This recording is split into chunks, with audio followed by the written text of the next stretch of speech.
तो सीरीज बचाई लड़ाई जारी भारतर द्वितीय टेस्ट मैच रे तो कैप्टेन ऋषभ पंत सबु चेष्टा चलते भारत को जितने द्वितीय टेस्ट मैच यह आमको प्रथम दिन जना पड़गला साउथ अफ्रिका बनाम भारत द्वितीय टेस्ट मैच रे तो 1-0 पछुआ अच्छी भारत द्वितीय टेस्ट मैच रु एणिक निज अंतिम टेस्ट मैच रे गुवाहाटी रे खेलुची साउथ अफ्रिका विपक्ष में भारत दल गुवाहाटी आयोजन करछि निजर प्रथम टेस्ट मैच। ऋषभ पंत निजर प्रथम टेस्ट कैप्टेन्सी एठू आरंभ करछन्ते गुवाहाटी स्टेडियम रु। प्रथम तो टॉस जीतिला साउथ अफ्रिका द्वितीय टेस्ट मैच रे आ बैटिंग निष्पत्ति नेले कैप्टेन तेम्बा बावुमा। आ प्रथम सेसन ही एडन मार्क्रमकर कैच छाड़देले केएल राहुल। स्लीप रे कैच छाड़ा हेतु बुमरा बहुत ही निराश थे कारण बुमरा ओभर ये कैचटी छड़ाला। साउथ अफ्रिका तापर मोमेंटम नहीं गला। प्रथम विकेट जाकि आसला 82 रन रे ठीक 4 विरति पूर्व आ टेस्ट मैच रे 4 विरति आगुआ है प्रथम सेसन पर ही एणिक प्रथम सेसन पूर्व मार्क्रम को क्लीन बोल्ड करदे बुमरा 38 रन रे।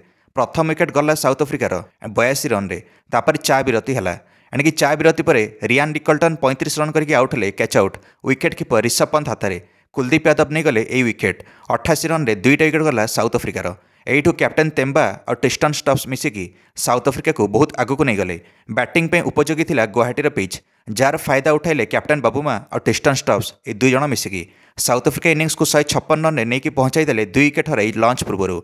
टिस्टन स्टब्स और कैप्टेन बाबुमा दुई जनक भितर 50 रन पार्टनरशिप हो सारी लंच पर कैप्टेन ऋषभ पंत लगी पड़े विकेट नापी साउथ अफ्रिकार आ सब प्रकार फील्ड सेट कले। विकेट आसला भी विकेट आनिले Ravindra Jadeja over catch out होगले कैप्टेन तेम्बा गोटे छक्का मारिया को जाई कैच आउट हेले गोटे बढ़िया आग को डाइव मारिकी कैच धरिले यशस्वी जायसवाल लंग ऑफ रे। बाबुमा 41 रन करके आउट हेले 166 रन रे 3टा विकेट गला साउथ अफ्रिकार किंतु टिस्टन स्टब्स गोटे आड़ू मारी चलते साउथ अफ्रिका 200 रन पार होगला तापर किंतु धड़ाधड़ 2टा विकेट पड़ा साउथ अफ्रिकार। कुलदीप यादव आसिले आ प्रथम टिस्टन स्टब्स को कैच आउट करदे स्लीप रे केएल राहुल द्वारा। टिस्टन स्टब्स अर्धशतक वंचित हेले 49 रन कर आउट हेले टिस्टन स्टब्स तापर आउ गोटे विकेट नहीं गले कुलदीप यादव। एथर विकेट थिला वान मोल्डर 13 रन करके कैच आउट होगले कुलदीप यादव ओभर रे। साउथ अफ्रिका 201 रन रे 5 विकेट हरैला। तापर प्रथम दिन खेल ठीक सरिया पूर्व घातक साब्यस्त होते टोनी दे जर्सी तापर घातक साब्यस्त होता टोनी दे जर्सी को आउट करदे मोहम्मद सिराज 28 रन रे। साउथ अफ्रिका 246 रन रे 6टा विकेट हरैला तापर बैडलाइट होगला। बैडलाइट जो प्रथम दिन खेल अधा घंटा पूर्व सरीगला।